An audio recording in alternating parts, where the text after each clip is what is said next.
बिस्मिल्लाहिर्रहमानिर्रहीम अस्सलाम वालेकुम।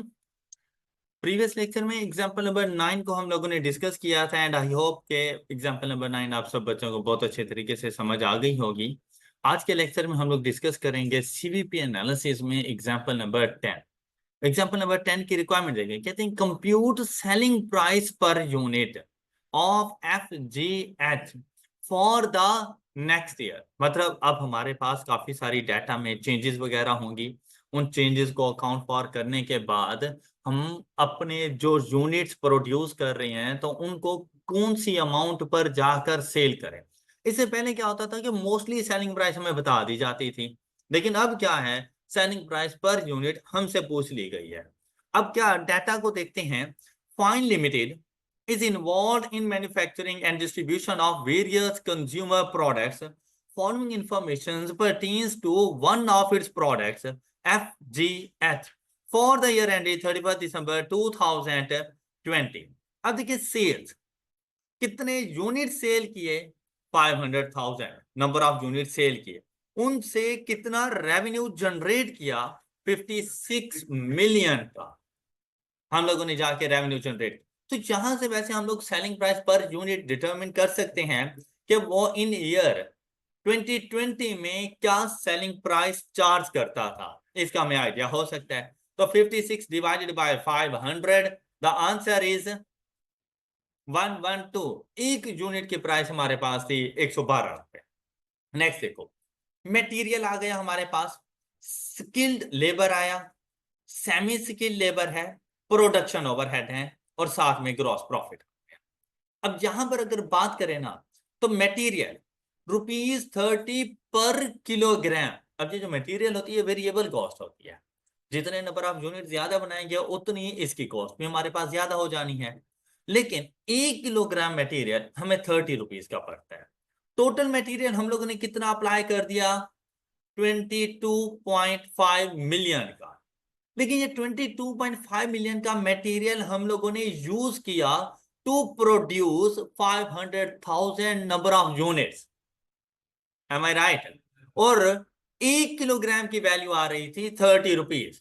अब अगर हम लोग ये देखें कि भाई हमने टोटल कितने किलोग्राम्स मटेरियल परचेज किया, तो वैल्यू का पता कैसे चलेगा। 22.5 मिलियन डिवाइडेड बाय 30, तो आपको पता चलेगा क्वांटिटी का, which is equal to 750,000। Am I right? मतलब 750,000 किलोग्राम्स मटेरियल परचेज किया। तो इस 750,000 किलोग्राम मटेरियल परचेज करके नंबर ऑफ यूनिट्स कितने बनाए, 500,000। तो एक यूनिट बनाने में कितना मटेरियल लग रहा है, 1.5 किलोग्राम। 750 डिवाइडेड बाय 500, तो एक यूनिट बनाने में कितना मटेरियल लग रहा है, 1.5 किलोग्राम। एक यूनिट बनाने में मटेरियल कॉस्ट कितनी आ रही है, 45। एक यूनिट बनाने में मटेरियल कॉस्ट कितनी आ रही है, 45। कैसा नहीं है, 1 किलोग्राम 30 रुपए का है तो 1.5 किलोग्राम कितने का होगा, 40। क्या ये वैल्यू हम ऐसे डिटरमिन कर नहीं सकते थे कि value divided by number of units. जरा करो, 22.5 million divided by 500,000 is equal to 45। बात समझ आ गई सब? अब जैसे ये 45 आया, 45 डिवाइडेड बाय 30 करो, तो ये पर यूनिट किलोग्राम में मटेरियल की वैल्यू आ गई 1.5 किलोग्राम। बात समझ आ गई सब बच्चों को? Next one is skilled labour. हम लोग जो स्किल लेबर को पे कर रहे हैं ना, 125 पर आवर हम उसको पे करते हैं, 125 रुपीज पर आवर। अब ये जो स्किल लेबर होती है ना, ये भी मोस्टली वेरिएबल पोर्शन। लेबर जो होती है ना, ये वेरिएबल और फिक्स दोनों में हो सकती है। साइलेंट रहेगा तो हम वेरिएबल में लेके चले जाएंगे उसको, अदरवाइज इंफॉर्मेशन देगा। अच्छा, अगर यहीं तक मैं देखूं ना, मैं स्किल लेबर को कितना पे कर रहा हूं, 10 मिलियन। किस रेट पर पे कर रहा हूं, 125 पर आवर के हिसाब से पे कर रहा हूं। ओके, अब देखो कि 10 मिलियन डिवाइडेड बाय करो 125 आवर्स, मैंने इनको कितने आवर्स के लिए पे किया होगा, 400। 400,000 क्या क्या है, नहीं इस तरह नहीं होगा, 80,000। तो अब देखो अगर मल्टीप्लाइड बाय मैं 80,000 करूं तो क्या ये मेरे पास आंसर आ नहीं जाता, आ जाता है ना। अब देखो भाई 80,000 और स्किल्ड लेबर लगे 500,000 नंबर ऑफ यूनिट्स को बनाने के लिए, तो यहां पर यूनिट लेबर और हम लोग कैलकुलेट कर सकते हैं। तो वो कितना आ रहा है हमारे पास, नहीं 1.6 hours per unit, 80,000 divided by 500,000, 0.16 our मेरे पास आ रहे हैं। ऑलराइट, अच्छा नेक्स्ट, सेमी स्किल लेबर को 100 रुपए पे करते हैं, तो इसके टोटल नंबर ऑफ आवर्स हमारे पास कितने हो गए, 50,000। सेमी स्किल्ड के हम लोगों ने कितने नंबर ऑफ आवर्स यूटिलाइज कर लिए हैं, 50,000। ये बात क्लियर हो गई सब बच्चों को। अच्छा फिर देखें प्रोडक्शन ओवरहेड 50% वेरिएबल है। अच्छा टोटल कितने हैं, 4.5 मिलियन, तो मतलब 2250 ये वेरिएबल है एंड 2250 ये फिक्स्ड है। वेरिएबल ने चेंज हो जाना है अगर हम लोग अपनी प्रोडक्शन को चेंज करते हैं, तो अगर हम लोग अपने नंबर ऑफ यूनिट्स को चेंज करते हैं वेरिएबल चेंज होगा, टोटल प्रोडक्शन ओवरहेड चेंज नहीं होंगे, सिर्फ उसका वेरिएबल पार्ट चेंज होगा और फिक्स्ड एज इट इज रहेगा, चाहे प्रोडक्शन लेवल जो मर्जी हो।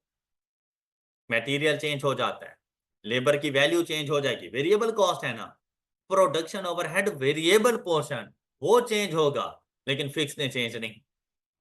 बात क्लियर। अच्छा अब देखें, अब आपको एंड पे जो रिजल्ट मिला है ना वो कंट्रीब्यूशन नहीं मिला, एंड पे रिजल्ट क्या मिला, देखिए भाई कंट्रीब्यूशन कब मिलता है आप लोगों को, जब सेल्स में से सिर्फ वेरिएबल कॉस्ट माइनस हो। तो क्वेश्चन को देखते ही हमें पता चल जाता है कि ये सारी की सारी वेरिएबल है या इसमें से फिक्स भी शामिल है। अगर टर्म यूज कर लेता कंट्रीब्यूशन तो मुझे पता चल जाता ये सारी की सारी वेरिएबल कॉस्ट है, लेकिन जैसे ही उसने ग्रॉस प्रॉफिट यूज किया था ना तो उसी टाइम मुझे डाउट हो गया था कि उसने फिक्स पोर्शन भी शामिल किया होगा। मेरी बात समझ आई है। प्रॉफिट और लॉस स्टेटमेंट बनाने के आपके पास दो मेथड्स हैं। पहला मेथड कि आप अपनी सेल्स में से कॉस्ट ऑफ सेल माइनस करो ग्रॉस प्रॉफिट, उसमें से एक्सपेंसेस माइनस करो तो प्रॉफिट, नेट प्रॉफिट। ऑलराइट, ये कहलाता है हमारे पास एब्जॉर्प्शन कॉस्टिंग। दूसरा होता है मार्जिनल कॉस्टिंग, वो क्या होता है सेल्स में से वेरिएबल कॉस्ट माइनस करो तो कंट्रीब्यूशन, उसमें से फिक्स कॉस्ट माइनस करो तो नेट प्रॉफिट, कंट्रीब्यूशन में से फिक्स कॉस्ट माइनस करो तो नेट, ये मार्जिनल कॉस्टिंग कहलाता है। ओके हो गई बात। फर्क क्या है सिर्फ वेरिएबल और फिक्स्ड कॉस्ट, क्या आप लोग फिक्स्ड कॉस्ट को अलग और वेरिएबल कॉस्ट को अलग ट्रीट करते हो तो मार्जिनल कॉस्टिंग है, लेकिन अगर आप मिक्स करके लेके चलते हो तो फिर एब्जॉर्प्शन। यहां तक बात क्लियर हो गई। नेक्स्ट देखो क्या चीज है, management has decided to take following measures with respect to production of FGH for the next year. सबसे पहला पॉइंट क्या करना है, इंक्रीज प्रोडक्शन वॉल्यूम बाय, भाई ये देखें जैसे ही प्रोडक्शन वॉल्यूम 10% से इंक्रीज हो गया मटेरियल 10% से इंक्रीज हो जाएगा, लेबर 10% से इंक्रीज हो जाएगी, वेरिएबल ओवरहेड 10% से इंक्रीज हो जाएगा ऑटोमेटिकली। क्यों, क्योंकि वेरिएबल हैं तो जैसे ही प्रोडक्शन इंक्रीज होगी इन सब ने 10% से इंक्रीज हो जाना है।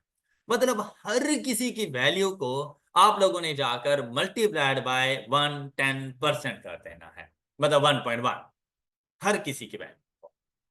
कोई डाउट किसी को, तो प्रोडक्शन अभी कितनी थी 500,000 यूनिट्स की, आफ्टर 10% इंक्रीज तो परसेंट कितनी है, मेरे पास प्रोडक्शन कितनी है 550। तो अब मुझे नंबर ऑफ यूनिट्स का पता चल गया है कि जो नंबर ऑफ यूनिट्स अब मैंने सेल करने हैं ना, जिनके लिए मैं per unit selling price find करने जा रहा हूं, वो मेरे पास 550,000।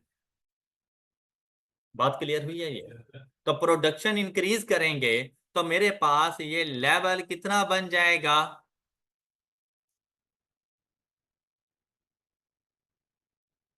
550,000 नंबर ऑफ यूनिट्स। इसके लिए हम लोग अब वर्किंग करने जाएंगे, तो इसके लिए भी मटेरियल चाहिए, इसके लिए भी लेबर चाहिए हमें, इसके लिए भी प्रोडक्शन ओवरहेड आएंगे हमारे पास। अब वो कैसे आएंगे देखें। To take advantage of increase in demand, currently the plant for FGH is operating 80% of its capacity, means that ये 10% इंक्रीज करने के लिए हमारे प्लांट के पास कैपेसिटी मौजूद है। ऑलराइट, मुझे प्लांट चेंज करने की जरूरत नहीं है। डेप्रिसिएशन जिस तरह पहले हो रही थी बिल्कुल वैसे होगी, उसमें भी कोई फर्क नहीं है, मतलब हम इजीली जाके प्रोडक्शन कर सकते हैं। Any problem? Next one is, कहता है purchase 50% of the material from FL's associated company that has offered a bulk discount of 5%. Additional wastage from this material is expected to be 1%. अच्छा, अब आपसे क्या कहता है? कहता है कि भाई जो मटेरियल, अब जहां पर तो मुझे इकट्ठा मटेरियल की वैल्यू उसने बता दी, ऑलराइट। कहता है अब मटेरियल आपने परचेज करना है, तो क्या मैं 22.5 मिलियन का ही मटेरियल अभी परचेज करूंगा?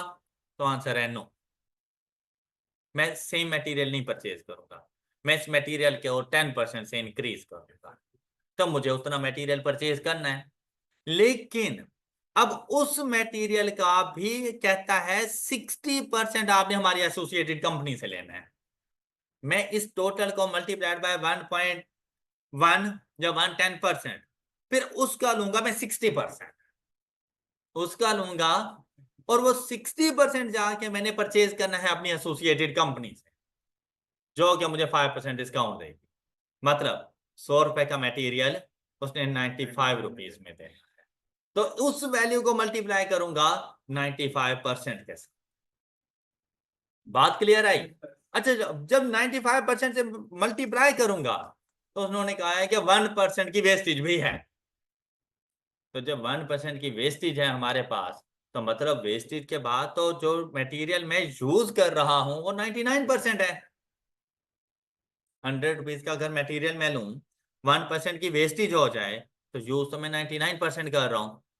तो वो जो मटेरियल मेरे पास यूज हो रहा है वो 99% है। अब 99% को यूज करने के लिए मैं 99 का तो नहीं लूंगा ना मटेरियल, लूंगा कितने का? 100 का। तो इस सारी वैल्यू को divided by 99 and multiplied by 100, उसको 100% पे लेकर जाओ। जितना मटेरियल यूज है उतना तो लेना ही है हम लोगों ने, प्लस जो वेस्टेज हो रही है ना हमने वो भी लेनी है। अब सपोज अगर मैं आपसे कहूं कि भाई आपको एक यूनिट बनाने के लिए ना 1 किलोग्राम मटेरियल चाहिए, 1 किलोग्राम मटेरियल चाहिए उसे एक यूनिट को बनाने के लिए, आप 1 किलोग्राम मटेरियल लेकर आ जाते हो। अगर वेस्टेज है 0, फिर तो सारे का सारा यूटिलाइज हो जाएगा। लेकिन अगर मैं आपसे कहूं कि भाई इसके ऊपर 10% की, जैसे सपोज मैं आपसे कहूं भाई 100 ग्राम की इसके ऊपर वेस्टेज भी शामिल है, तो क्या आप 1 किलोग्राम लेकर आओगे? नहीं। अब आपको पता है कि आपको 1100 किलोग्राम परचेज करना चाहिए, ताकि 100 ग्राम की वेस्टेज हो, बाकी 1000 ग्राम बच जाए गुड कंडीशन में, और वो जाके यूटिलाइज हो जाए। अब यहाँ पे वेस्टेज की बात की कि 1% एक्सपेक्टेड वेस्टेज है, तो 1% वेस्टेज के बाद मटेरियल तो 99% बच गया जो यूटिलाइज हो रहा है प्रोडक्शन में। तो divided by 99 and multiplied by 100। Got it? Clear? और बाकी जो हमारे पास अमाउंट होगी इस टोटल का, मल्टीप्लाइड बाय 110 मल्टीप्लाइड बाय 40%, वो आप अपने एग्जिस्टिंग सप्लायर से परचेज करोगे, जो आपको किसी किस्म का कोई डिस्काउंट नहीं देगा। आपको मेरी बात समझ आ गई होगी? अच्छा, एक तो आपने अपने प्रोडक्शन यूनिट्स देख लिए, आपने देखा कि हमारी प्रोडक्शन कितनी होनी है, 550 यूनिट। फिर इन यूनिट्स के लिए आप लोग चले गए अपने मटेरियल की कॉस्ट के पास। मटेरियल की कॉस्ट अब दो तरह से फाइंड करोगे, एक एग्जिस्टिंग सप्लायर से, देखो 100% आप शिफ्ट नहीं कर रहे थे, हाँ, मतलब 40% एग्जिस्टिंग के पास थे, 60% आप एसोसिएटेड कंपनी के पास चले गए। तो आपने मटेरियल को दो तरह से लिखना है कि एक आ जाएगा हमारे मटेरियल टोटल का 10% का 40% फ्रॉम, ये वैल्यू आ गई आपके पास, कोई डाउट? फिर टोटल के 10% को इंक्रीज करके इसका 60% लेंगे। हम गए अपने न्यू सप्लायर के पास, भाई ये मटेरियल चाहिए। उसने वो मटेरियल हमें दिया 95 रुपीज में आफ्टर 5% डिस्काउंट, लेकिन इस पे 1% का वेस्टेज थी। तो ये टोटल आफ्टर वेस्टेज, ये जो मटेरियल है तो 99% हुआ ना। तो डिवाइड करेंगे 99 के साथ और मल्टीप्लाई करेंगे, तो ये टोटल वैल्यू है हमारे पास, और ये इन टोटल मटेरियल की वैल्यू है। हाँ जी, अब इस पॉइंट को जरा देख लो, किसी को कोई बात पूछनी हो इसमें। वेस्टेज एग्जिस्टिंग सप्लायर से नहीं हो रही थी, वेस्टेज हो रही है जो हम लोग अपने न्यू सप्लायर के पास जा रहे हैं, तो वेस्टेज का ताल्लुक सिर्फ उससे है। तो इस वजह से जब 1% की वेस्टेज है, तो जो गुड मटेरियल आपके पास आते हैं ना, जो प्रोडक्शन में यूज हो रहा है, वो 99% हो रहा है। तो ये वो अमाउंट है जो 99% के इक्वल है। तो आपने इसको डिवाइडेड बाय 99 कर दिया और मल्टीप्लाइड बाय 100, क्योंकि अब आपको ला नहीं पाते, उस वेस्टेज के लिए भी तो पे करना है ना। और ये मेरे पास एक किस्म की नॉर्मल वेस्टेज है, तो कॉस्ट ऑफ इन्वेंट्री का पार्ट बनेगी, मेरा लॉस नहीं रिकॉर्ड होगी, ये कॉस्ट ऑफ इन्वेंट्री का पार्ट बनेगी। मतलब नॉर्मल होता है कि इतनी वेस्टेज हो जाती है, तो हमने इसको कॉस्ट ऑफ इन्वेंट्री का पार्ट किया। अब किसी को कोई problem? All clear? Next one, अगला पॉइंट देखिए। सेकंड पॉइंट क्लियर हो गया सब बच्चों को? अच्छा, नेक्स्ट पॉइंट। अब इस तमाम पॉइंट्स के साथ ये बात कंफर्म है कि 10% की हम लोगों ने अपनी प्रोडक्शन को इंक्रीज किया था। भाई अगर 10% से प्रोडक्शन को इंक्रीज किया है, तो लेबर भी मुझे ज्यादा चाहिए। उन 10% नंबर ऑफ यूनिट्स को बनाने के लिए भी तो लेबर चाहिए, तो लेबर भी तो अपना टाइम ज्यादा लगाएगी ना। अच्छा, अब क्या हुआ, कितने replace 40% of skilled labour with, क्यों? क्योंकि हम लोग ने इससे पहले अपनी स्किल लेबर को पे कर रहे हैं 125, जबकि सेमी स्किल लेबर को कितना पे कर रहे हैं। तो हमें पता चला कि यार ये काम तो हमारी सेमी स्किल लेबर भी अब जाके कर लेगी। तो हमने क्या किया, पहले ये जो 100% हम लोग यूटिलाइज कर रहे थे ना, अब इस 100% में से 40% आ जाएगी सेमी स्किल्ड लेबर। तो अब हम लोग जाएंगे 10,000, इसको इंक्रीज करेंगे 1.1 से, वो जो 10% प्रोडक्शन में इंक्रीज है। लेकिन अब इसका जाकर 60% लेंगे, ये सारी यूटिलाइज नहीं करेंगे, इसका जाकर 60%। तो इसका 60% हमारे पास बनेगा 6600। तो अब जो स्किल लेबर के लिए कॉस्ट आएगी हमारे पास, वो कितनी आ जाएगी? 6600। ये बात तो आपको समझ आ गई? किसी को डाउट है इस बात में? देखो भाई, सेमी स्किल लेबर की जरूरत है, और जितनी चाहिए वो तो चाहिए हर हाल में, लेकिन उसके अलावा सेमी स्किल्ड लेबर हमें स्किल्ड वर्कर्स के रिप्लेसमेंट के तौर पर भी चाहिए। मेरी बात नहीं पे? देखो भाई, जो सेमी स्किल्ड इससे पहले अपना काम कर रही थी ना, वो तो एज इट इज करती रहेगी, और इतने और चाहिए भी सही हमें, क्लियर। लेकिन 40% इसके लिए भी हमें सेमी स्किल्ड लेबर चाहिए। अब ये बात समझ आई है? अच्छा, क्या करना है, क्या कहते हैं आगे? कहते हैं it is estimated that semi skilled labour.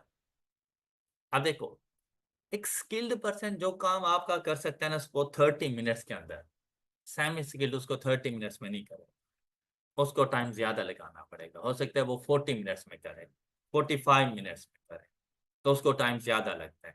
तो आपसे क्या कह रहा है कि जो आपकी सेमी स्किल्ड लेबर है ना, वो 30% more time to do work of skill labour. मतलब स्किल लेबर को अगर 100 घंटे चाहिए थे ना एक टास्क को कंप्लीट करने के लिए, मैंने उनको रिप्लेस किया और उनकी जगह पे सेमी स्किल लेबर लेकर आ गया।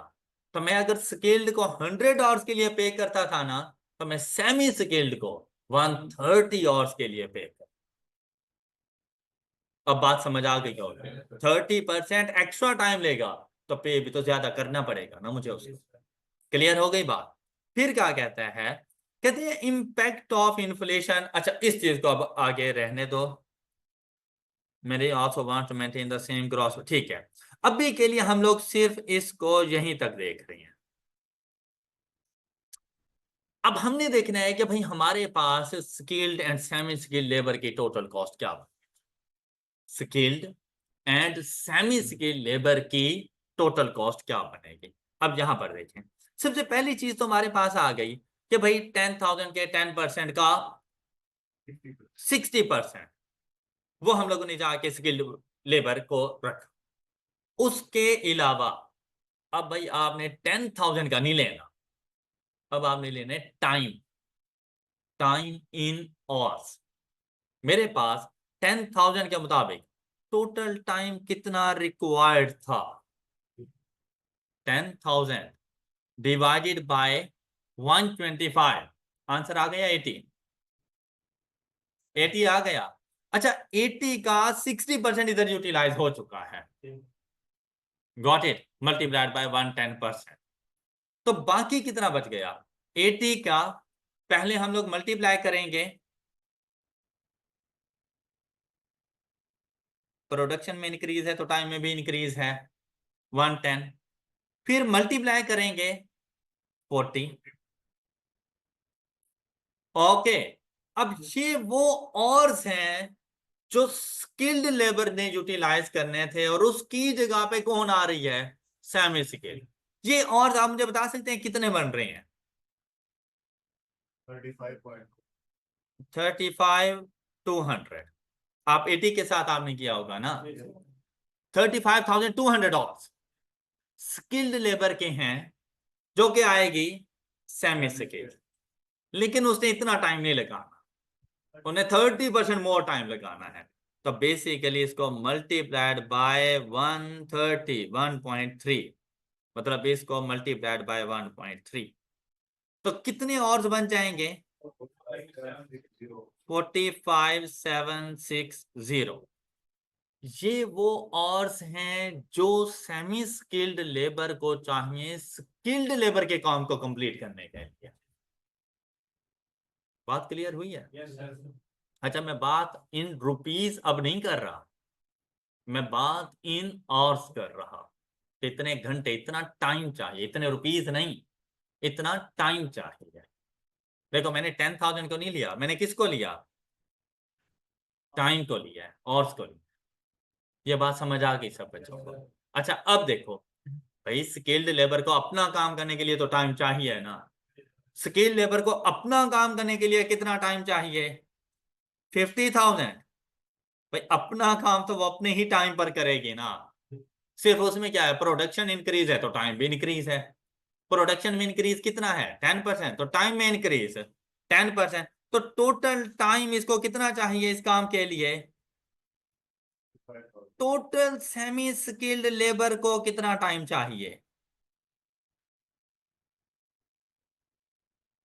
कितना, 760 hours of semi skilled labour.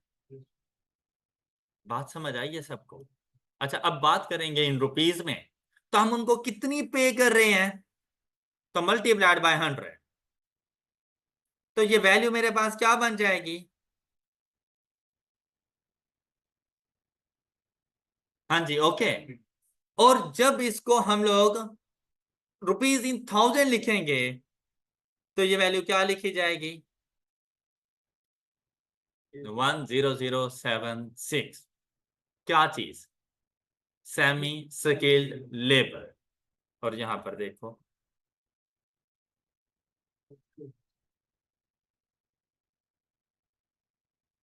Okay हो गई बात, फिर से सुन, चलें ये बाद में मैं जरा रिवाइज करता हूं, पहले प्रोडक्शन ओवरहेड देख लो, फिर एक मतलब फिर से मैं इन चीजों को मटेरियल लेबर को फिर से जरा समरी बता दूंगा। तो मल्टीप्लाइड बाय 100 किया है ना उसके रेट के साथ। अच्छा अब आ जाए प्रोडक्शन ओवरहेड पर। प्रोडक्शन ओवरहेड के लिए उसने क्या कहा कि भाई जो आपके प्रोडक्शन ओवरहेड है उनका 50% वेरिएबल है, मैंने अलग कर लिया। भाई फिक्स्ड तो एज इट इज रहेगा, चाहे जो मर्जी प्रोडक्शन कर लो, फिक्स ने तो चेंज नहीं होना ना, फिक्स ने एज इट इज रहना है। फिर हमारे पास क्या चीज आई, प्रोडक्शन ओवरहेड जो वेरिएबल है, टोटल कितने हैं 4500 का 50%, उस पे सिंपली प्रोडक्शन के इंक्रीज होने की वजह से मेरे प्रोडक्शन वेरिएबल ओवरहेड में भी इंक्रीज आ जाएगा, और वो कितने के बन जाएंगे 24750 752। बात क्लियर? टोटल कॉस्ट कितनी हो गई, टोटल कॉस्ट कितनी हो गई 550,000 नंबर ऑफ यूनिट्स बनाने के लिए मुझे टोटल कितनी कॉस्ट इनकर करनी पड़ेगी 45,551,000। बात क्लियर? कितने यूनिट्स बनाने के लिए 550,000 नंबर ऑफ यूनिट्स बनाने के लिए। कोई डाउट यहां तक? अच्छा, क्वेश्चन अभी कंप्लीट नहीं हुआ था। अब देखो लास्ट में उसने क्या बात कही है, कहते हैं इंपैक्ट ऑफ इन्फ्लेशन लेकर आना है on would be all cost, मतलब चाहे वेरिएबल है, चाहे फिक्स्ड है, चाहे मटेरियल है, लेबर है, प्रोडक्शन ओवरहेड है, हर कॉस्ट पर 10% का इंपैक्ट ऑन इन्फ्लेशन आता है। एक मेथड तो ये था कि मैं इन तमाम कॉस्ट को एक मर्तबा फिर 1.1 करता जाऊं।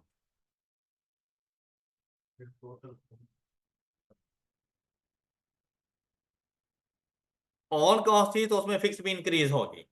एक मेथड ये था कि मैं हर किसी के साथ इन्फ्लेशन का इंपैक्ट भी साथ साथ लेकर आऊं।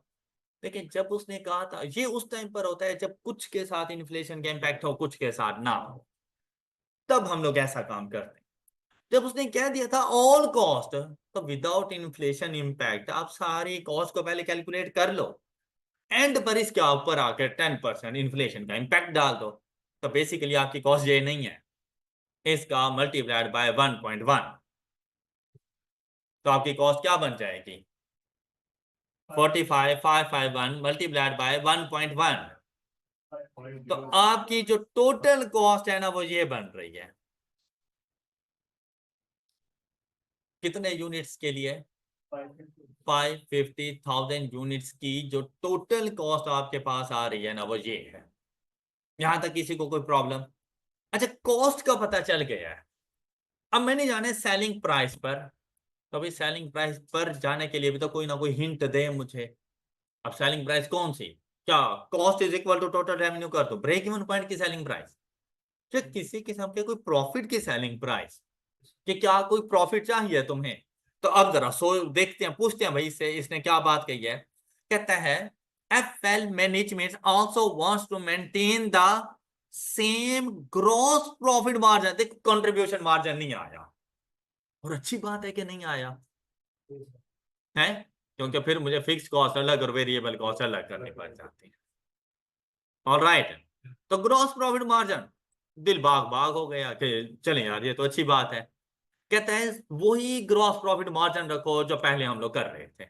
तो आ जाओ भाई, ग्रॉस प्रॉफिट मौजूद है, सेल्स मौजूद है, यहां से gross profit divided by sales, तो ग्रॉस प्रॉफिट मार्जिन जैसे कंट्रीब्यूशन मार्जिन फाइंड करते थे, कंट्रीब्यूशन टू सेल्स रेशो, यहां पे gross profit to sales ratio which is equal to. तो ऐसा नहीं है कि जैसे मेरी टोटल कॉस्ट मेरी सेल्स का 75% है, क्या ख्याल है? और ऐसा नहीं है कि जैसे मेरी सेल्स अगर 100 की हैं और ग्रॉस प्रॉफिट 25 का है, तो मेरी ये जो टोटल कॉस्ट है वो कितने परसेंट के इक्वल होगी, तब जाके तो ये मेंटेन होगा। क्या ख्याल है? तो क्या मुझे टोटल कॉस्ट का पता चल नहीं गया? तो मेरी जो टोटल कॉस्ट है वो बेसिकली 75%, तो डिवाइडेड बाय 75%, तो क्या मैंने प्रॉफिट बताना है उसको, मैंने क्या बताना है सेलिंग प्राइस, उसके लिए रेवेन्यू का होना जरूरी है, और रेवेन्यू कितने परसेंट के इक्वल है? तो अपनी टोटल कॉस्ट को डिवाइडेड बाय 75 मल्टीप्लाइड बाय 100, ये है आपका टोटल रेवेन्यू। कितने यूनिट्स का 550,000 नंबर ऑफ यूनिट्स का total revenue to earn 25% gross profit. Alright, तो सेलिंग प्राइस क्या होगी divided by number of units. इन्होंने देखो बेटा कॉस्ट में प्रॉफिट ऐड किया is equal to selling price. और अगर जो मैंने आपको कहा है इसको डिवाइडेड बाय 70 मल्टीप्लाइड बाय 100 करो तो कैलकुलेटर पे आती ही यही वैल्यू है। कॉस्ट हमारे पास 75% है, डिवाइडेड बाय 75। मुझे प्रॉफिट से कोई गर्ज नहीं है प्रॉफिट कितना है, मुझे गर्ज से रेवेन्यू कितना है, और रेवेन्यू की मैंने परसेंटेज क्या ली हुई थी। तो ये करो तो मैं डायरेक्ट इधर पहुंच गया हूं, मुझे यहां पर आने की जरूरत ही नहीं है। ओके होगी बात। और दूसरा इसने क्या किया, इसने कॉस्ट में अपना प्रॉफिट ऐड किया तो उसको रेवेन्यू मिल गया। हम लोग कर रहे थे ना कि sales minus cost is equal to profit. अब उसने सेल्स फाइंड करनी थी तो उसने क्या किया, उसने प्रॉफिट प्लस कॉस्ट कर दिया। तो उसने जाके 25% जो प्रॉफिट था वो पहले कैलकुलेट किया, कॉस्ट में ऐड किया तो रेवेन्यू आ गया। आप इस तरह से आ जाओ जिस तरह मैंने अभी आपको बताया। अब ये रेवेन्यू डिवाइडेड बाय कितने यूनिट्स का रेवेन्यू, 550 डिवाइडेड बाय 550,000 करो, डिवाइडेड बाय बेसिकली अब ये अमाउंट इन 1000 है तो आपने 550,000 नहीं करना, आपने 550 करना है। तो इतने में आपकी सेलिंग प्राइस होनी चाहिए 121.47, ये आप लोगों की सेलिंग प्राइस। अगर आप ये सेलिंग प्राइस रखोगे तो तमाम कॉस्ट में जो भी इंक्रीज वगैरह आया उसको मद्देनजर रखते हुए अभी भी आप 25% अपना ग्रॉस प्रॉफिट अर्न कर सकते हैं। हाँ जी, मेरे ख्याल से कंपैरेटिवली अगर देखा जाए इसको तो प्रीवियस क्वेश्चंस की निस्बत ये एक इजी क्वेश्चन, मतलब इसमें ऐसा कोई डिफिकल्टी वगैरह नहीं थी। As compare to previous question ये एक इजी क्वेश्चन था जिसको इजीली मैनेज किया जा सकता था अगर प्रीवियस क्वेश्चंस का आपको कॉन्सेप्ट अच्छे से क्लियर है तो। हाँ जी, अब कोई issue. Next question which is example number 11। अच्छा, एग्जाम्पल नंबर 11 भी बड़ी मजेदार सी एग्जाम्पल है आप लोगों के पास। देखें क्या चीज कहा गई हमें यहाँ पर एग्जाम्पल नंबर 11 में, MTL is planning to launch a new business of manufacturing carpets and rugs। अब मतलब मल्टी प्रोडक्ट्स आ गए, यहाँ पे पढ़ते ही पता चल गया कि भाई मेरे पास ना दो किस्म की डिफरेंट प्रोडक्ट्स हैं, कारपेट्स एंड रग। अब भाई दोनों की सेलिंग प्राइस सेम नहीं हो सकती, दोनों के ऊपर आने वाली कॉस्ट भी सेम नहीं हो सकती, दोनों से आने वाला कंट्रीब्यूशन या प्रॉफिट सेम नहीं हो सकता। अब उसने आके क्या कहा, the extract from the projected statement of profit or loss of the new business are given। अब ये प्रोजेक्टेड है, अब हमने क्या डिसाइड किया कि जो हमारी सेल्स होनी है ना वो 500 मिलियन की होनी है, अमाउंट से ₹1000 है ना, तो टोटल ये 500 मिलियन की हमने सेल्स अज्यूम की हैं। लेकिन ये सेल्स ना इन टोटल हैं, इसमें कारपेट्स की सेल्स भी शामिल है और इनमें रग्स की सेल्स भी शामिल है। फिर क्या, इस सेल से आ गया cost of goods sold, gross profit आया, ऑपरेटिंग एक्सपेंसेस लेस किए, नेट प्रॉफिट आया, इसके ऊपर टैक्स पे किया 35%, तो प्रॉफिट आफ्टर टैक्स हमारे पास ये अमाउंट। बात समझ आ गई होगी, इसमें तो कोई मुश्किल चीज नहीं थी, ऐसे क्वेश्चन हमने सॉल्व किए हुए हैं। अच्छा फिर देखो क्या कहते हैं, कहते selling price of carpets and rugs would be per unit with the contribution margin of 25% and 20% respectively। contribution margin, जबकि यहां पे ग्रॉस प्रॉफिट्स गिवन है, हमें क्या कहा गया, कंट्रीब्यूशन मार्जिन। क्या मतलब कि भाई 24,000 का 25% कंट्रीब्यूशन है तो 75% वेरिएबल कॉस्ट है। कारपेट्स के रेवेन्यू की 75% वेरिएबल कॉस्ट है और रग्स के रेवेन्यू की 80% उसकी वेरिएबल कॉस्ट। ऑलराइट, मतलब 800, ऐसे ही है ना। अच्छा, पर यूनिट उसने मुझे सेलिंग प्राइस बताई, तो मतलब पर यूनिट कंट्रीब्यूशन तो मैं फाइंड कर सकता हूं। पर यूनिट कंट्रीब्यूशन कैसे आएगा, 24,000 मल्टीप्लाइड बाय 24,000 का 25% विच इज इक्वल टू 6,000। तो मेरे पास कारपेट्स से जो कंट्रीब्यूशन पर यूनिट आ रहा है वो आ रहा है 6000, जबकि रग्स के एक यूनिट से जो कंट्रीब्यूशन आ रहा है वो 4000 का 20%, 800 आ रहा है। ये बात समझ आ गई सब? मुझे कंट्रीब्यूशन पर यूनिट का पता चल गया। डन। नेक्स्ट इंफॉर्मेशन क्या है? कहता है carpets and rugs would be sold in the ratio. क्या बात है, या तो क्वांटिटी बताता, उन्हें क्वांटिटी नहीं बताई कि हमने basically in actual number of unit sale कितने किए, उसने ये नहीं बताया, लेकिन रेशो बता दी। अब रेशो से क्या मुराद कि भाई अगर मैं एक कारपेट सेल करता हूं ना तो उसके कंपैरिजन में मैं 4 रग्स सेल करता हूं। मतलब अब अगर मैं बैज बनाना चाहूं ना तो 5 का बैज बनेगा, 5 का बैज, और उस 5 के बैज में 1 unit of carpet and 4 units of rugs. और उस बैच की कंट्रीब्यूशन अगर मैं देखूं तो वो कैसे आएगी मेरे पास? 6000 multiplied by 1, 6000 plus 800 multiplied by 4, 3200। तो इस पूरे बैच की कंट्रीब्यूशन मेरे पास कितनी आ जाएगी? 9200 कंट्रीब्यूशन पर बैच। ये बात क्लियर हो गई है सब बच्चों को? कोई डाउट? अच्छा फिर देखो, अब इसमें अगली बात क्या करते हैं, कहते computation of the sales revenue at break even. Sales revenue at break even तो मैं फाइंड कर नहीं सकता। Sales revenue at break even मैं फाइंड कर सकता? क्या, किस चीज की मुझे जरूरत पड़ेगी sales revenue at break even के लिए?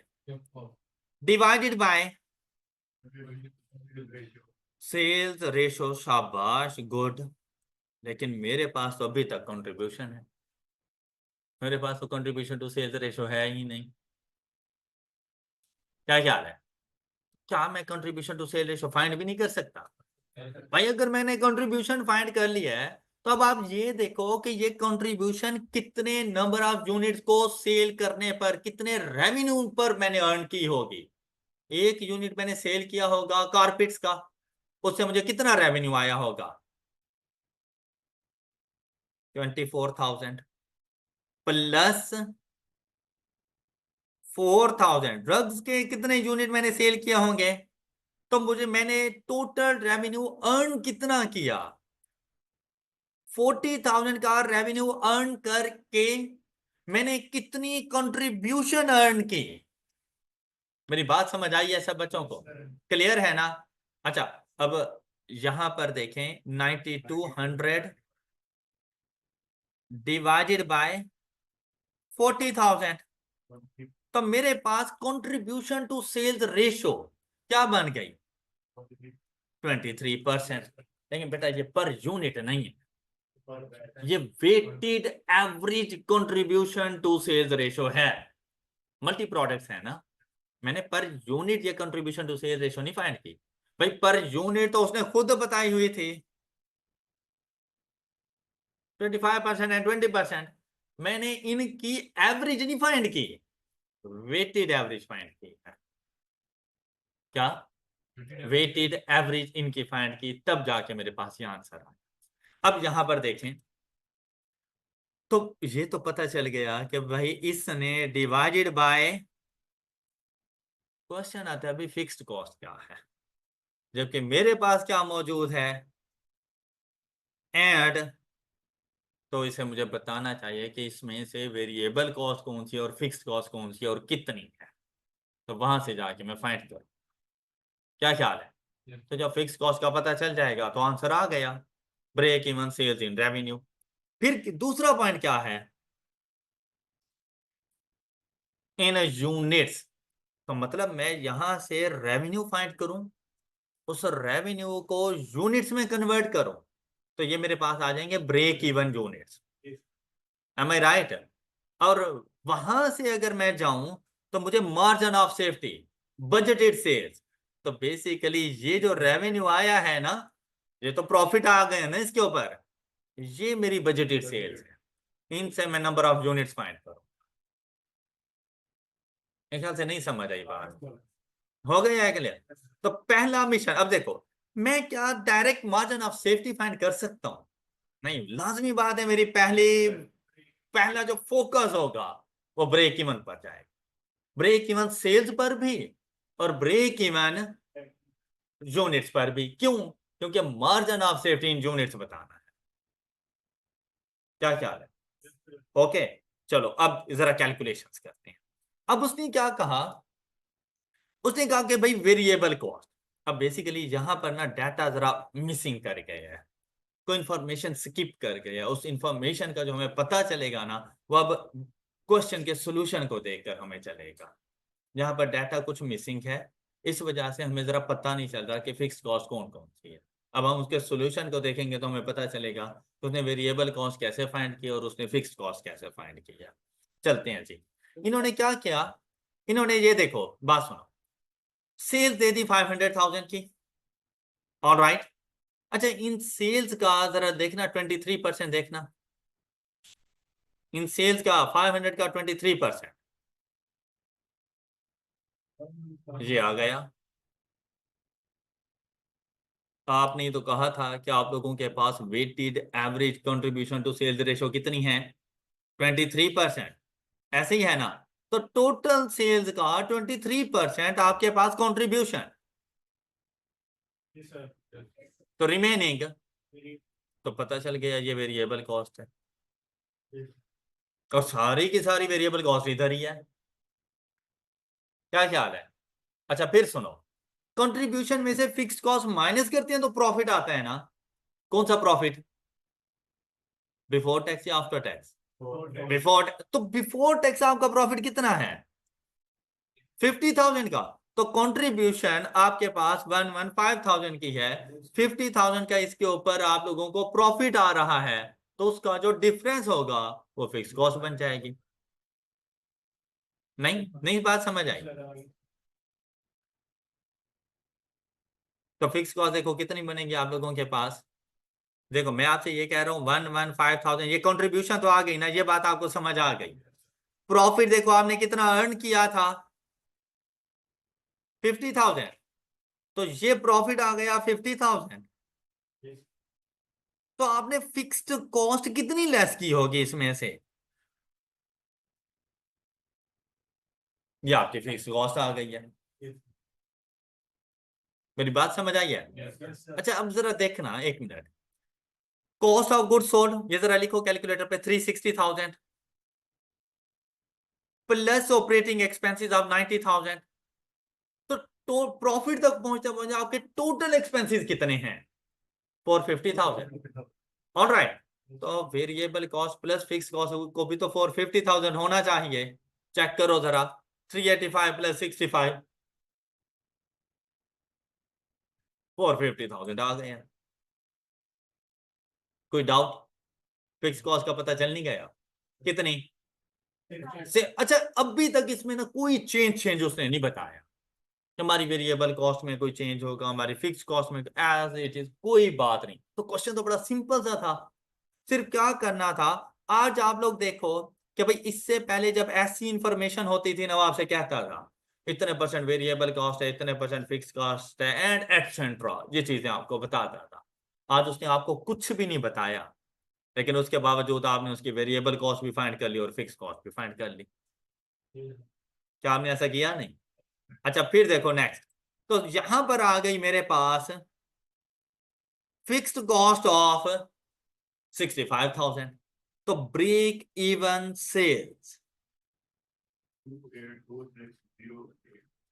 28,260,9, ये भाई रेवेन्यू है ब्रेक इवन पर। यहां तक आप मेरे साथ हैं? चलो ये जरा चेक कर लेते हैं, आ गया।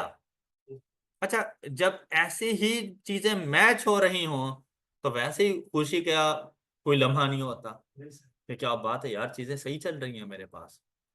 अच्छा अब क्या करना है, अब वो बात कन्वर्ट करनी है हम लोगों ने, क्योंकि मल्टी प्रोडक्ट्स थी, ये रेवेन्यू है इन टोटल, और मैंने देखना है कि भाई मेरे दोनों प्रोडक्ट्स पर हर प्रोडक्ट का रेवेन्यू कितना है। अच्छा, इस रेवेन्यू को फिर प्रोपोर्शनेट किया जाता है on the basis of revenue, on the basis of units नहीं। रेवेन्यू को प्रोपोर्शनेट करेंगे ऑन द बेसिस ऑफ, तो भाई आपके एक बैच में एक यूनिट है कारपेट, 4 यूनिट्स हैं, तो इस एक बैच का टोटल रेवेन्यू कितना। तो आपके पास इस एक बैच के अंदर कारपेट का रेवेन्यू कितना। तो आप इस रेवेन्यू को प्रोपोर्शनेट करोगे कारपेट के लिए, 24,000 डिवाइडेड बाय 40,000 मल्टीप्लाइड बाय ये रेवेन्यू करो जरा। तो आपके पास कारपेट्स के लिए कितना आ गया, 169 169 565.4 565 ओके हो गया। अच्छा, फिर जब आप लोग जाओगे इधर तो रिमेनिंग सारा रेवेन्यू इससे होगा, और अगर प्रोपोर्शनेट भी करो तो क्या आ गया आंसर, 113,044।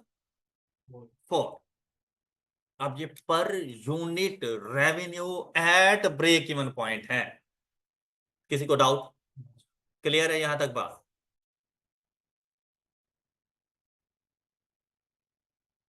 एक कारपेट आप कितने में सेल करते हो,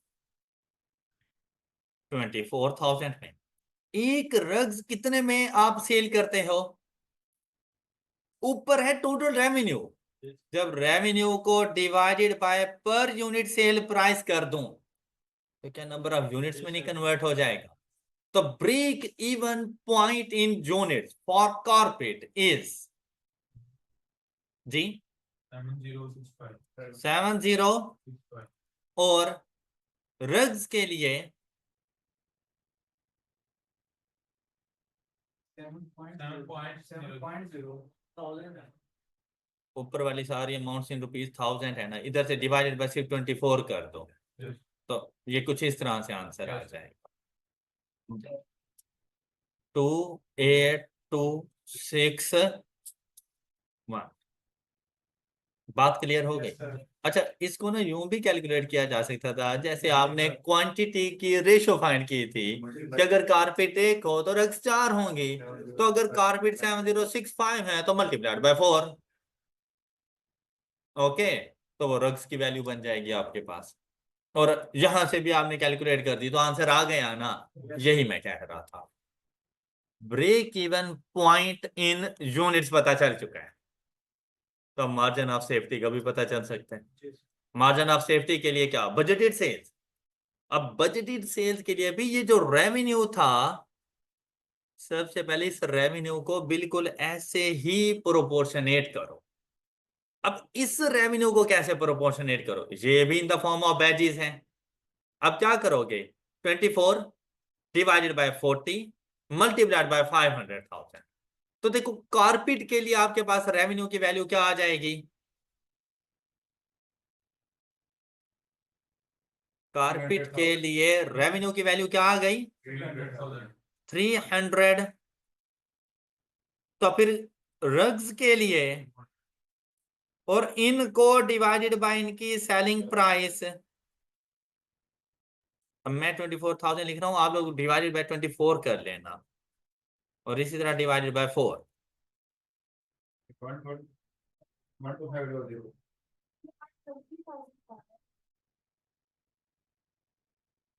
टोटल 500,000 है ना, तो आप 16,000 डिवाइडेड बाय 40 मल्टीप्लाइड बाय 500 करो, तो आप शायद 4,000 कर रही हो। अच्छा, अब यहां से देखो तो नंबर ऑफ यूनिट्स 125, और यहां से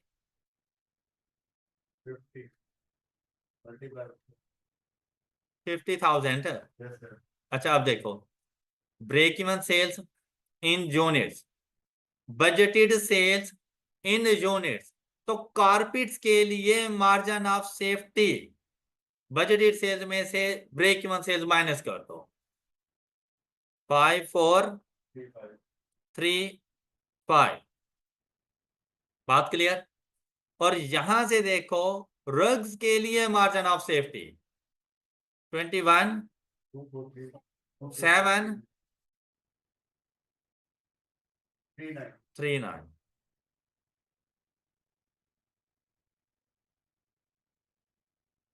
फाइव फोर थ्री फाइव, ये देखो 5 4 3 5 21 7 3 9, ये मार्जिन ऑफ सेफ्टी। अब किसी को कोई डाउट? ये क्वेश्चन समझ आ गया सब बच्चों को? अच्छा, अब बज़ाहिर देखा जाए तो इस क्वेश्चन में आज सच कोई प्रॉब्लम नहीं थी। सिर्फ प्रॉब्लम क्या थी कि इसने कॉस्ट ऑफ गुड सोल्ड और ऑपरेटिंग एक्सपेंसेस को ना इकट्ठा इकट्ठा लिख दिया। उनमें फिक्स पोर्शन भी शामिल था, उनमें वेरिएबल पोर्शन भी शामिल था। तो हम लोगों ने क्या किया, हम लोगों ने ना ऑल्टरनेटिव वेज देखे कि हम इसको कैसे फाइंड कर सकते, क्योंकि क्वेश्चन में कोई ऐसी इंफॉर्मेशन नहीं थी। लेकिन क्वेश्चन में ये गिवन था कि हमारा एक यूनिट कितने में सेल हो रहा है और उस पर कंट्रीब्यूशन कितनी आ रही है। तो हम लोगों ने देखा कि एक यूनिट के सेल करने पर हमें कितनी कंट्रीब्यूशन आ रही है, तो कंट्रीब्यूशन पर यूनिट का पता चल गया। फिर उसने वो जो क्वांटिटी सेल की थी ना, उसकी जो रेशो है उसने वो बता, उस रेशो ने हमारी बड़ी हेल्प की।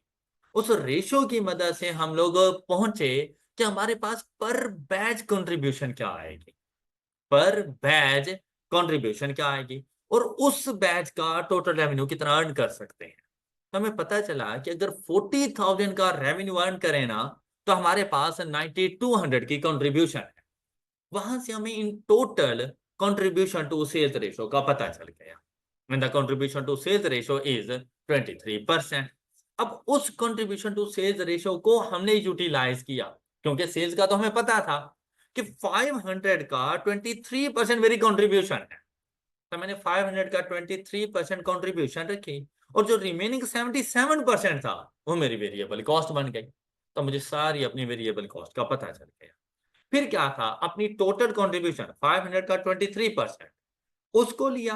अब उसमें से माइनस करनी थी फिक्स कॉस्ट जो मेरे पास नहीं थी, लेकिन मुझे यह पता था कि जो मेरे पास रिजल्ट आना चाहिए ना, प्रॉफिट, वो रिजल्ट आना चाहिए मेरे पास 50,000 का। तो जब अपनी टोटल कंट्रीब्यूशन और 50,000 के प्रॉफिट को मैंने कंपेयर किया, तो मुझे फिक्स कॉस्ट 65,000 की मिल गई। 65,000 की फिक्स्ड कॉस्ट को डिवाइड किया कंट्रीब्यूशन टू सेल्स रेशो के साथ, तो मेरे पास ब्रेक इवन रेवेन्यू आ गया। अब ये ब्रेक इवन रेवेन्यू था, ये ब्रेक इवन यूनिट्स नहीं थे। तो मैंने क्या किया कि भाई इस रेवेन्यू को अकॉर्डिंग टू रेवेन्यू पर बैच मैंने जाके प्रोपोर्शनेट कर दिया। तो मुझे अपनी तमाम प्रोडक्ट्स के रेवेन्यू का पता चला एट ब्रेक इवन पॉइंट। अब बेसिकली क्वेश्चन का फर्स्ट पार्ट सॉल्व हो चुका था, क्योंकि हम लोगों ने ब्रेक इवन सेल्स बतानी थी और वो हम लोगों ने स्टार्ट में बता दी। अब जब उसके बाद हम लोगों ने नंबर ऑफ यूनिट्स फाइंड किया है ना, तो वो बेसिकली मार्जिन ऑफ सेफ्टी को फाइंड करने के लिए थे कि हमने अपने रेवेन्यू को सेलिंग प्राइस के साथ डिवाइड किया, तो हमें हर प्रोडक्ट के ब्रेक इवन यूनिट्स का पता चला। फिर हम लोग दोबारा से गए और जो अपना बजटेड रेवेन्यू था, फिर वहां से जाकर रेशियो को यूज करते हुए हम लोगों ने क्वांटिटीज फाइंड की कि हमारे पास क्वांटिटीज क्या आएंगी। अब रेवेन्यू को बिल्कुल वैसे ही उस बैच के रेवेन्यू के साथ हम लोगों ने कंपेयर किया, और हम लोगों ने बजटेड रेवेन्यू पर प्रोडक्ट फाइंड किया डिवाइडेड बाय सेलिंग प्राइस, तो budgeted number of unit sold का पता चला। Budgeted number of unit sold में से ब्रेक इवन सेल्स को माइनस किया, तो मार्जिन ऑफ सेफ्टी पर प्रोडक्ट हमें आइडिया हो गया। अब कोई इशू यहाँ, बात क्लियर हो गई सब बच्चों को? और इससे प्रीवियस जो हमारे पास क्वेश्चन था ना, उस क्वेश्चन में जो हमारे पास इशू आ रहा था, वो देखें, एक तो था ना मटेरियल के हवाले से, और दूसरा था लेबर के हवाले से। भाई मटेरियल के हवाले से बेसिकली कोई इशू नहीं था, सिंपल सी बात थी। मुझे कहा था मेरी प्रोडक्शन कॉस्ट जो है ना, वो जो प्रोडक्शन है, कॉस्ट नहीं प्रोडक्शन, वो 10% से इंक्रीज। तो कॉमन सेंस की बात थी कि भाई अगर प्रोडक्शन 10% से इंक्रीज है, तो मटेरियल भी तो 10% ज्यादा चाहिए। इससे पहले मटेरियल कितने का यूज कर रहे थे हम लोग? 22,500।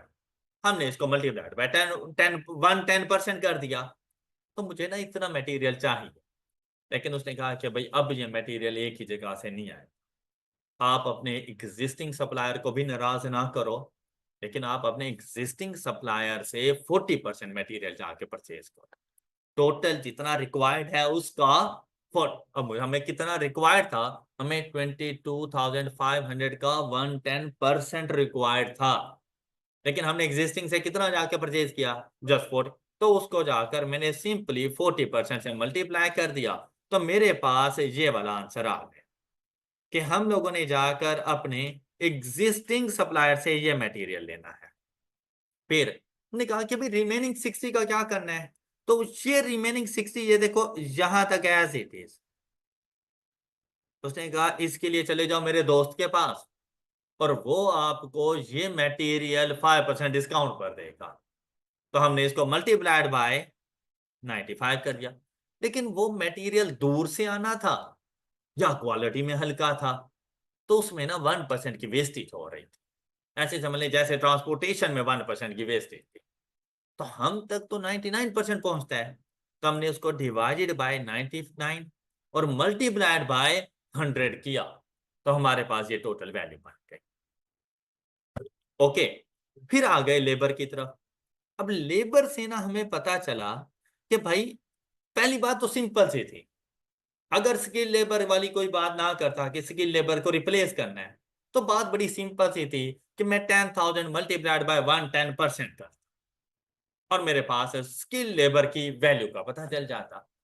लेकिन उसने कहा नहीं, ऐसा नहीं है, आप स्किल लेबर यूज करो लेकिन उसका 40% सेमी स्किल से रिप्लेस। मतलब फिर स्किल लेबर कितनी यूज करनी है, 60। तो हमने क्या किया, 10,000 का 110% मल्टीप्लाइड बाय 60%, तो 6600 हम लोग जाके स्किल लेबर लेंगे। बात क्लियर। बात आ गई सेमी स्किल्ड के। सेमी स्किल्ड जो पहले यूज हो रही थी वो तो होनी ही है, लेकिन जो स्किल्ड वर्कर्स रिप्लेस होने जा रहे हैं वहां पर भी सेमी स्किल्ड ने जाना है। अब ये देखो कि भाई स्किल्ड वर्कर के तौर पर उन्हें कितना घंटे काम करना है। अब क्योंकि दोनों के रेट्स डिफरेंट थे, तो आप रेट्स का कंपैरिजन या टोटल वैल्यू का कंपैरिजन नहीं कर सकते थे। हमने इसको कन्वर्ट किया नंबर ऑफ आवर्स, कि भाई कितने नंबर ऑफ आवर्स चाहिए। स्किल्ड लेबर को इन टोटल 80,000 आवर्स चाहिए थे। इन टोटल 80,000 आवर्स उसको चाहिए थे। 10% प्रोडक्शन में इंक्रीज, तो हमने इसको 10% इंक्रीज भी किया। 60% तो ये स्किल लेबर खुद काम करेगी, उसकी बात हो गई। अब इसका कितने परसेंट, 40% सेमी स्किल्ड आएगी, लेकिन उसे भी इतने और नहीं चाहिए जितने के स्किल्ड को चाहिए, उसके 30% ज्यादा। तो जो semi skill labour skill labour को रिप्लेस करने जा रही है ना, उसको इतने घंटे चाहिए। ऑलराइट। और अपने काम को कंप्लीट करने के लिए पहले उसको लग रहे थे 50,000 आवर्स, अब इसका 10% ज्यादा लगेगा, तो वो 55,000 टोटल आवर्स इतने मल्टीप्लाइड बाय रेट किया, ये पेमेंट करेंगे। और जब इसको 1000 में हम लोगों ने लिखा, तो हमारे पास सेमी स्किल्ड के लिए ये वाली वैल्यू आ गई। बात क्लियर हो गई। अब किसी को कोई डाउट, और प्रोडक्शन ओवरहेड आपको इजी थे, समझ आ गए। इस पर इन्फ्लेशन का इम्पैक्ट आया, ये कॉस्ट आ गई। फिर हमें बताया गया था कि जो प्रॉफिट मार्जिन है आपने सेम रखना है। प्रॉफिट मार्जिन 25% था, तो मतलब जो मेरी टोटल कॉस्ट है वो 75% है। मैं टोटल कॉस्ट फाइंड कर चुका था, तो total cost divide by 75% multiplied by 100, तो मेरे पास ये रेवेन्यू आ गया। Revenue divided by number of units किया, तो सेलिंग प्राइस आ गई थी। आई होप के example number 10 and example number 11 आप सब बच्चों को बहुत अच्छे तरीके से समझ आ चुकी होंगी। किसी को कोई डाउट अब इन एग्जाम्पल्स में? चले, मजीद क्वेश्चन आप लोगों ने सॉल्व कर लेने, हम लोग नेक्स्ट लेक्चर में डिस्कस करेंगे। अपना ख्याल रखिएगा। अल्लाह हाफिज।